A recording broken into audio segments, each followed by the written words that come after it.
सुप्रभात बच्चों।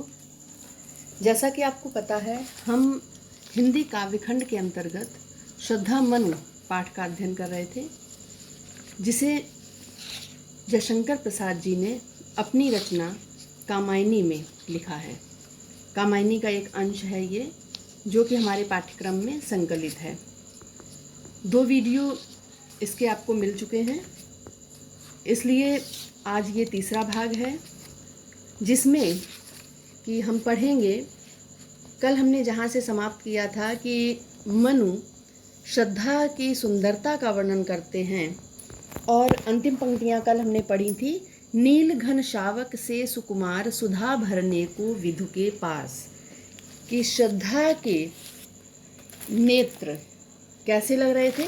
श्रद्धा के नेत्र जैसे छोटे छोटे बादलों के टुकड़े हों, काले बादलों के छोटे छोटे टुकड़े हों, और वो अमृत भरने के लिए चंद्रमा के पास, कौन से चंद्रमा? मुख रूपी चंद्रमा के पास घिर रहे हों। आगे की पंक्तियां देखते हैं। और मुख पर वह मुस्कान। नेत्रों के बारे में बताया, जैसे बादलों के छोटे छोटे टुकड़े हों, और मुख कैसा? चंद्रमा। और मुख पर वह मुस्कान, और चंद्रमा के समान उस मुख पर, चंद्रमा रूपी उस मुख पर वो मुस्कुराहट रक्त किसलय पर ले विश्राम ऐसे प्रतीत हो रही थी, मानो लाल कोंपलें, रक्त का अर्थ है लाल और किसलय का अर्थ है कोंपल, मानो लाल कोंपलें, जो नई नई पत्तियां लाल रंग की निकलती हैं पौधों में, उन पत्तियों को कोंपल कहा जाता है। तो ऐसे लग रहा था कि जैसे लाल कोंपल, लाल रंग की पत्तियों के ऊपर प्रातःकाल में अरुण की एक किरण अम्लान अधिक अलसाई हो अभिराम। लाल कोंपलें विश्राम कर रही हों किस पर? अरुण की एक किरण अम्लान। अम्लान का अर्थ है अलसाई हुई, अरुण का अर्थ है सूर्य की। सूर्य की एक अलसाई हुई किरण अर्थात बिना मुरझाई हुई। अम्लान, अम्लान, अम्लान का अर्थ, म्लान होता है मुरझाना, और अम्लान बिना मुरझाई हुई। बिना मुरझाई हुई एक अलसाई हुई किरण अर्थात एक ताजा किरण अधिक अलसाई हो, आलस में पड़कर विश्राम के लिए बैठी हो। किस पर? जो उनके यहाँ पर होठों का वर्णन है, इन पंक्तियों में होठों का वर्णन है कि उनके मुख पर वो मुस्कुराहट ऐसे प्रतीत हो रही थी, उस मुस्कान को देखकर ऐसा लग रहा था कि लाल कोंपल पत्तियों पर, जो कोंपलें हैं वो, उन पर जो सूर्य की किरणें पड़ रही हैं वो क्या हैं? होंठ लाल पत्तियों के समान है, और चमकता हुआ उनका मुख, जो मुस्कुराहट उस पर बिखर रही है, वो मुस्कुराहट उस सूर्य की किरण के समान अलसाई हुई, जैसे विश्राम करने के लिए बैठ गई हो। नए नए उपमानों का प्रयोग किया गया है। नए उपमान वैसे प्रयोगवाद में आए थे, लेकिन छायावाद के अंत तक नए उपमानों का प्रयोग आरंभ हो गया था। कहा मनु ने नभ धरणी बीच। ऊपर की पंक्तियों में सुंदरता का वर्णन था। अब मनु ने श्रद्धा के प्रश्न का उत्तर यहाँ पर दे रहे हैं। श्रद्धा ने जो शुरू में प्रश्न किया था कि क्या कहा था कि जैसे जगत का सुलझा हुआ रहस्य, ये कहा था उन्होंने। तो श्रद्धा यहाँ कहती है, मनु कहते हैं कि नभ धरणी बीच। नभ धरणी, आसमान से लेकर धरती के बीच में जो कुछ भी, जितना भी जीवन है, चाहे वो मनुष्य हो चाहे कोई भी जीव हो, जो भी जितना भी जीवन है वो एक रहस्य अभी तक है, सुलझा नहीं है। जगत का कोई भी रहस्य सुलझा नहीं है, और जीवन निरुपाय है। हम जीवन में कितने भी प्रयत्न करें, पर जीवन को बचाने का जो हमारा उपाय है वो व्यर्थ चला जाता है, वो हमारे हाथ में नहीं है। एक उल्का सा जलता भ्रांत, जैसे कोई उल्का पिंड जल रहा हो, उस भ्रांत में पड़कर, उसी भ्रांत उल्का पिंड की भांति मैं भ्रांत में पड़ा हुआ, मैं भ्रम में पड़ा हुआ इस शून्य में फिरता हूँ असहाय। शून्य का अर्थ है संसार में, इस निर्जन संसार में मैं असहायों की भांति, जैसे उल्का पिंड एक जलता है, उसके आसपास कुछ नहीं होता, वो अकेला भटकता रहता है, वैसे ही मैं उसकी भांति जल रहा हूँ, भ्रम में पड़ा हुआ इस भ्रम को दूर करने के लिए भटक रहा हूँ। कौन हो तुम, और तुम लेकिन कौन हो? वसंत के दूत, श्रृंगार रस है। कौन हो तुम वसंत के दूत, विरस पतझड़ में अति सुकुमार।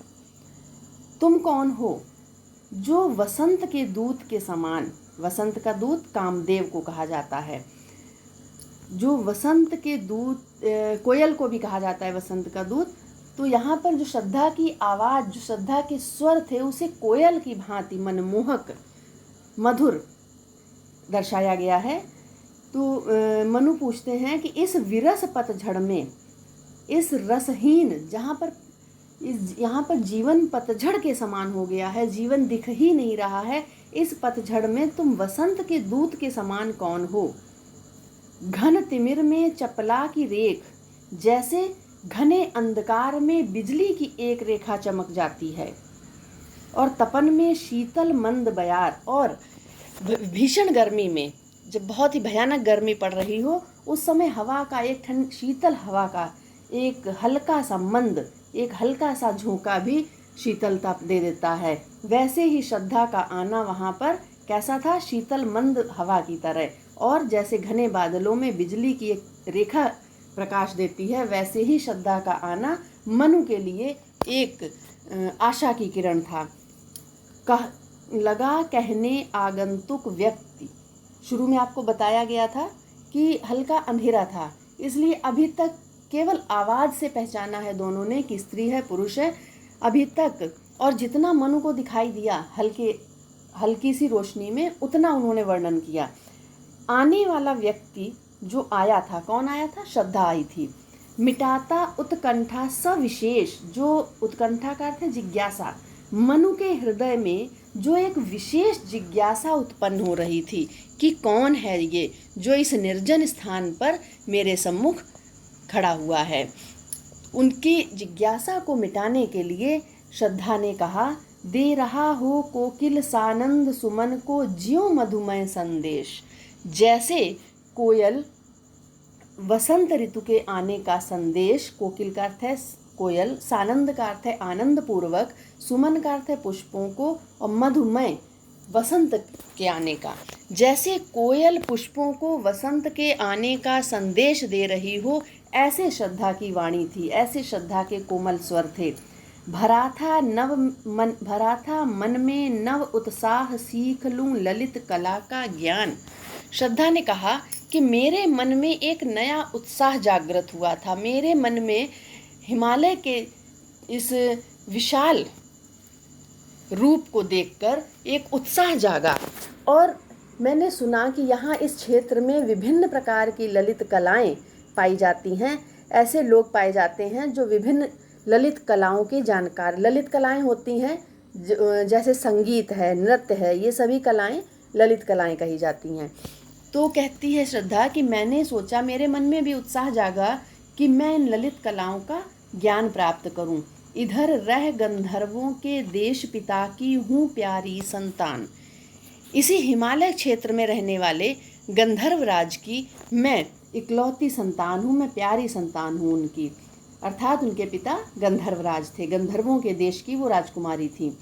दृष्टि जब जाती हिमगिरी ओर, श्रद्धा कहती है मनु से कि जब भी मैं इस ऊंचे हिमालय की तरफ देखती, मेरी दृष्टि जाती, प्रश्न करता मन अधिक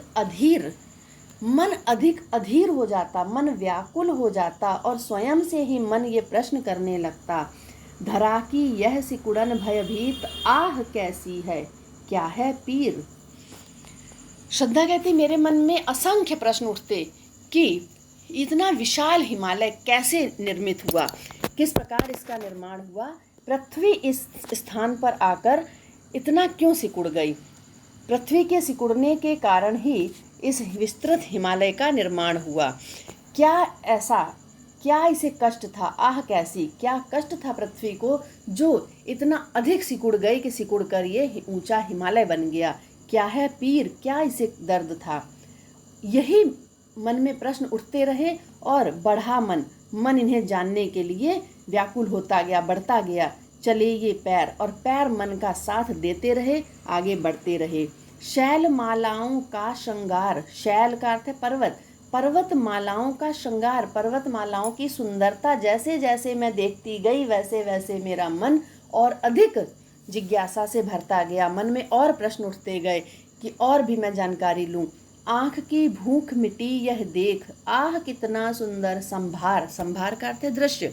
सुंदर सुंदर दृश्यों को देखकर आँखों की भूख मिट गई, आँखों की भूख शांत होने लगी।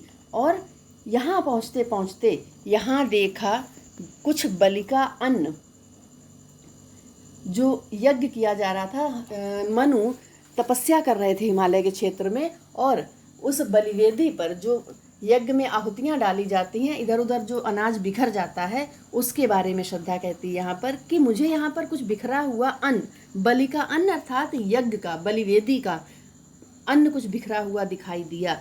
तो मन में ये प्रश्न आया कि इस प्रलय के बाद भूत हित रत किसका यह दान, कौन है जो ये भूत हित, भूत का अर्थ है संसार के कल्याण के लिए, कौन ये लगा हुआ है, कौन ये दान कर रहा है, अर्थात संसार के कल्याण के लिए कौन साधना में लीन है।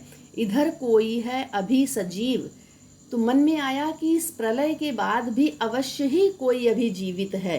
हुआ ऐसा मन में अनुमान, मन ने ऐसा अनुमान लगाया कि अवश्य ही कोई यहाँ पर जीवित है। तो यही सोचते सोचते, पता लगाते लगाते मेरे पैर आगे बढ़ आए।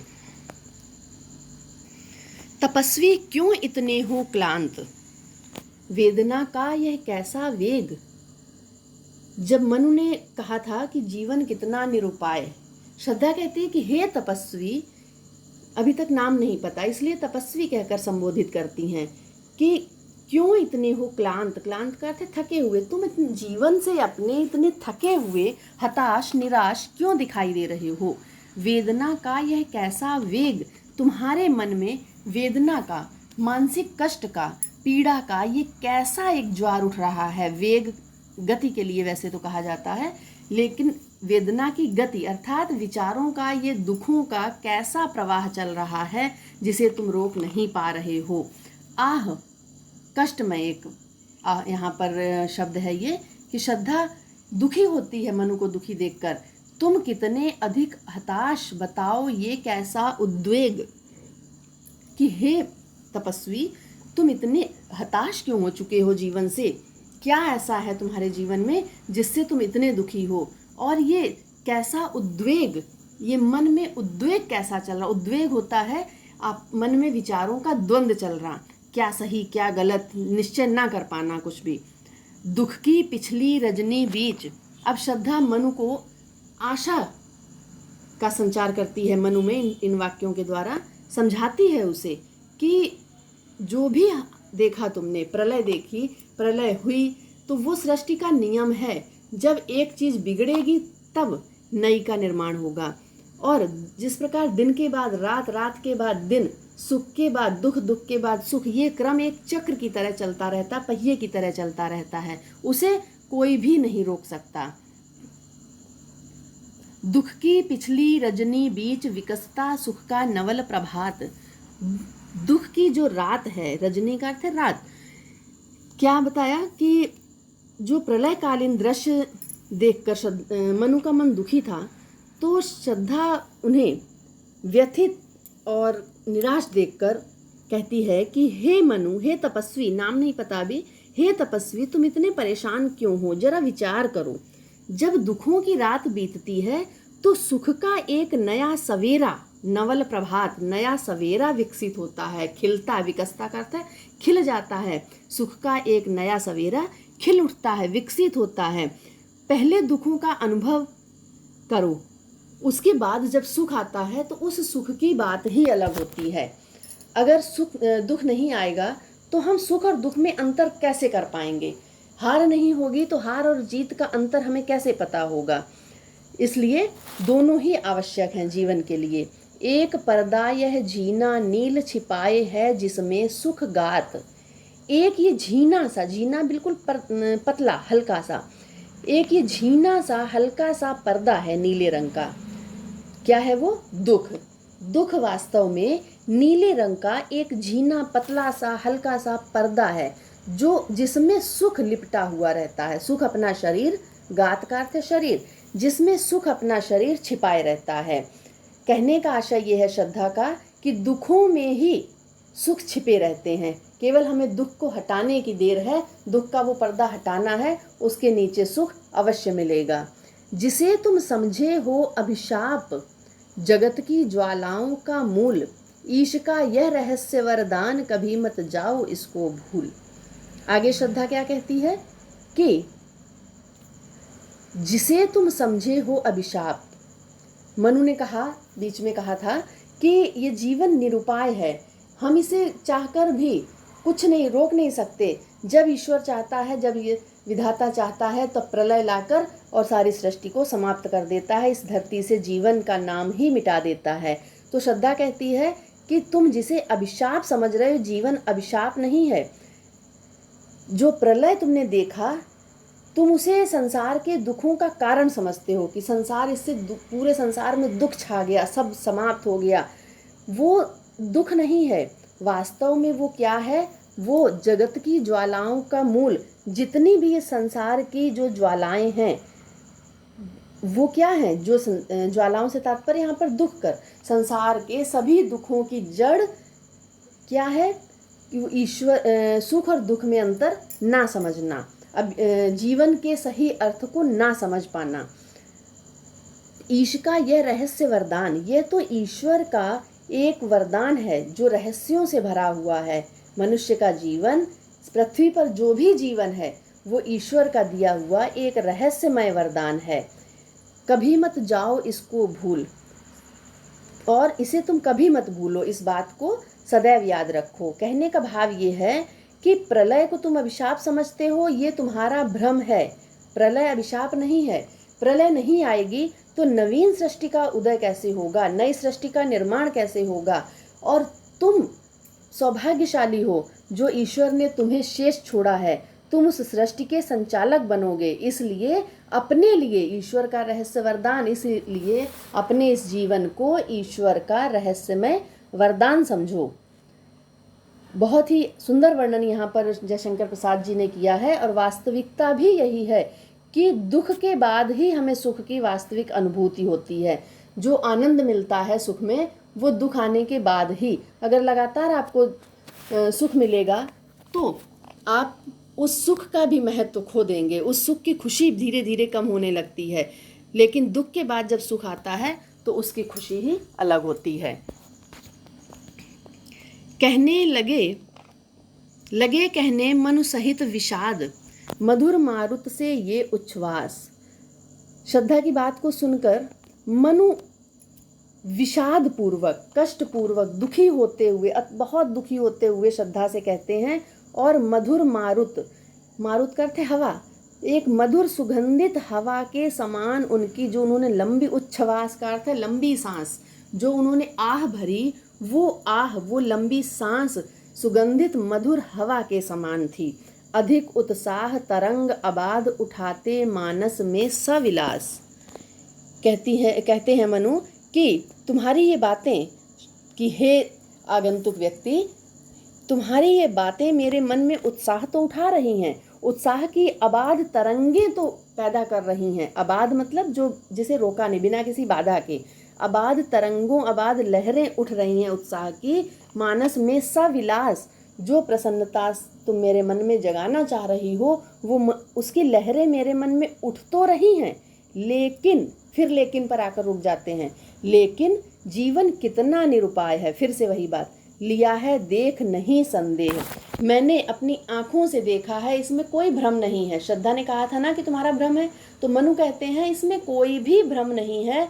ये जीवन कितना निरुपाय है, व्यक्ति हताश हो जाता है, असहाय हो जाता है, वो शक्तिशाली होते हुए भी कुछ नहीं कर सकता। जब मृत्यु सामने आती है तो वो असहाय हो जाता है, हर प्रकार से हार जाता है, हताश हो जाता है। इसमें कोई संदेह नहीं है, कोई भ्रम नहीं है। निराशा है जिसका परिणाम सफलता का वह कल्पित गेह। हम कार्य करते हैं और सफलता की केवल कल्पना कर सकते हैं। आप कितना भी परिश्रम करिए किसी कार्य के लिए, उस कार्य का सफल होना आपकी कल्पना मात्र है। कितना सफल होगा नहीं होगा ये कार्य के पूर्ण होने पर पता चलेगा, परिणाम आने पर पता चलेगा। और परिणाम निराशा है जिसका परिणाम, और अक्सर होता है कि हम बहुत परिश्रम करते हैं, बहुत मेहनत करते हैं और अंत में हमें निराशा हाथ लगती है। तो ये हमारे हाथ में नहीं है। हमने कर्म किया, हमें काम, अपनी मेहनत की हमने, तो उसका हमें परिणाम सफलता या असफलता ये क्या है, ये विधि के हाथ में। हमें भाग्य के ऊपर भी कुछ छोड़ देना चाहिए। यहाँ पर भाग्यवादी जयशंकर प्रसाद जी का भाग्यवादी होना भी दर्शाया जा रहा है कि मनु के माध्यम से वो कहते हैं कि वो केवल भाग्य पर निर्भर होकर रह जाता है कि हम सफल होंगे या असफल होंगे। लेकिन मनु कहते हैं कि हमने तो देख लिया, निराशा ही परिणाम के रूप में लगती है। हम केवल सफलताओं की कल्पना कर सकते हैं, एक कल्पना संजो सकते हैं केवल। आज की वीडियो में हम यहीं तक रखते हैं। इसके बाद कल की वीडियो में आगे का पाठ पढ़ेंगे। धन्यवाद।